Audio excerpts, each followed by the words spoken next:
Assalamualaikum warahmatullahi wabarakatuh. Shalom dan salam sejahtera untuk kita sekalian. Perkenalkan, saya atas nama Willy Parinding dengan NIM PO 714203241076 dari kelas D4B tingkat 2. Sebelumnya saya mengucapkan terima kasih kepada Ibu dosen Sri Rahayu SPD MPD atas kesempatan yang diberikan kepada saya untuk membahas materi mengenai sejarah bahasa Indonesia. Jadi, yang pertama-tama adalah bahasa Indonesia ini resmi dikenal sejak Sumpah Pemuda pada tanggal 28 Oktober 1928, di mana ketika para pemuda dari berbagai daerah menyatakan satu tekad untuk bertumpah darah yang satu, berbangsa yang satu, dan berbahasa yang satu, yaitu bahasa Indonesia. Padahal, Indonesia terdiri dari ratusan suku dengan bahasa daerah masing-masing. Lalu, mengapa yang dipilih adalah bahasa Indonesia? Kenapa bukan bahasa dari daerah lain seperti bahasa Jawa ataupun Sunda yang penuturnya lebih besar? Jawabannya adalah karena bahasa Indonesia ini berasal dari bahasa Melayu.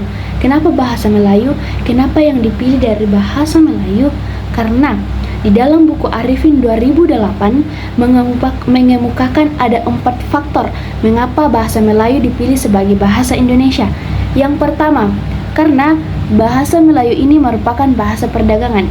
Yang kedua, bahasa Melayu ini sederhana dan mudah dipahami.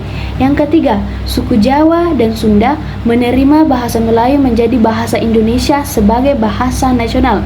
Dan yang keempat, bahasa Melayu mempunyai kesanggupan untuk dipakai sebagai bahasa kebudayaan dalam arti yang luas. Jadi, jawaban yang dapat disimpulkan mengapa bahasa Melayu yang dipilih sebagai bahasa Indonesia karena bahasa Melayu ini sudah sejak lama digunakan di seluruh Nusantara sebagai bahasa penghubung antar suku dan bahasa kebudayaan dan juga bahasa perdagangan. Selain daripada itu, bahasa Melayu juga memiliki struktur yang lebih sederhana, tidak memiliki tingkat-tingkatan seperti dalam bahasa Jawa ataupun Sunda, sehingga lebih mudah diterima oleh semua kalangan. Nah, inilah yang membuat bahasa Melayu dipilih dan dikembangkan menjadi bahasa Indonesia. Tapi, yang perlu diketahui bahwa bahasa Indonesia ini tidak muncul secara tiba-tiba dan instan, tetapi memiliki proses dan sejarah perkembangan. Adapun sejarah perkembangan bahasa Indonesia ini terbagi menjadi 3 periode. Yang pertama, periode sebelum Sumpah Pemuda, yaitu sebelum tahun 1928. Yang kedua, periode Sumpah Pemuda hingga proklamasi, yaitu pada tahun 1928 hingga tahun 1945. Dan yang ketiga, periode setelah kemerdekaan, yaitu pada tahun 1945 hingga sekarang. Baik, di sini saya akan membahas satu persatu dari ketiga periode tersebut. Adapun periode yang pertama yaitu periode sebelum Sumpah Pemuda, di mana periode sebelum tahun 1928. Pada masa ini, bahasa Melayu sudah digunakan secara luas, di mana pada tahun 1901 dibuat ejaan resmi bahasa Melayu oleh Van Ophuijsen.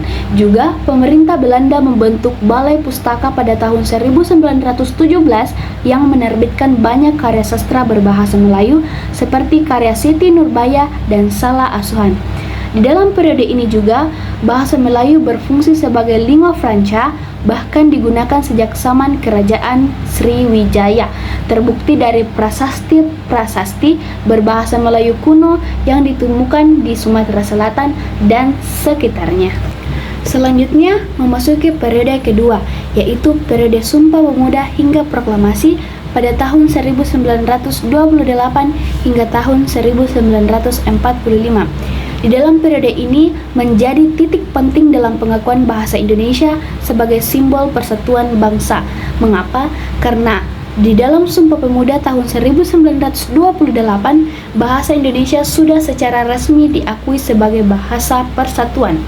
Nah, pada tahun 1933, lahirlah Angkatan Sastra Pujangga Baru yang memperkuat identitas bahasa Indonesia ini melalui karya sastra. Pada tahun 1938 diselenggarakan Kongres Bahasa Indonesia I yang bertempat di Solo sebagai bentuk upaya pembinaan bahasa secara sadar.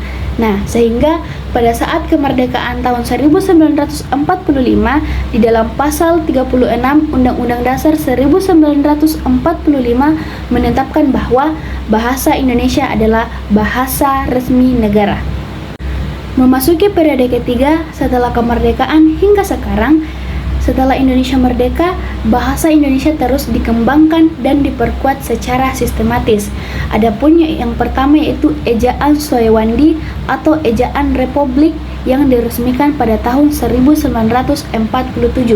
Setelah itu, pada tahun 1972, pemerintah menetapkan ejaan yang disempurnakan atau EYD. Berikutnya diselenggarakan Kongres Bahasa Indonesia kedua yang bertempat di Medan pada tahun 1954 dan kongres-kongres berikutnya setiap 5 tahun sebagai bentuk keseriusan pemerintah dalam pembinaan bahasa. Tantangan mulai muncul seperti kekurangan istilah dalam bidang iptek dan perlunya pengembangan kosakata, maka dilakukanlah berbagai seminar dan kebijakan bahasa nasional. Jadi, saat ini bahasa Indonesia tidak hanya berfungsi sebagai bahasa nasional, tetapi juga didorong untuk menjadi bahasa internasional dengan dukungan dari berbagai lembaga seperti Pusat Pengembangan Strategi dan Diplomasi Kebahasaan. Baik, itulah 3 periode sejarah perkembangan bahasa Indonesia yang saya ketahui dan saya dapat sampaikan. Mohon maaf bila ada kesalahan kata atau banyak kekurangan. Nah, sebagai penutup, saya ingin menyampaikan bahwa bahasa Indonesia bukan hanya alat komunikasi, tetapi juga sebagai simbol perjuangan jati diri bangsa. Bahasa ini hadir dari proses sejarah yang panjang dan melewati banyak tantangan. Sebagai generasi muda, mari kita menghargai dan mencintai bahasa Indonesia serta menggunakannya dengan baik dan benar. Sekian yang dapat saya sampaikan. Mohon maaf atas banyak kesalahan. Terima kasih. Wassalamualaikum warahmatullahi wabarakatuh.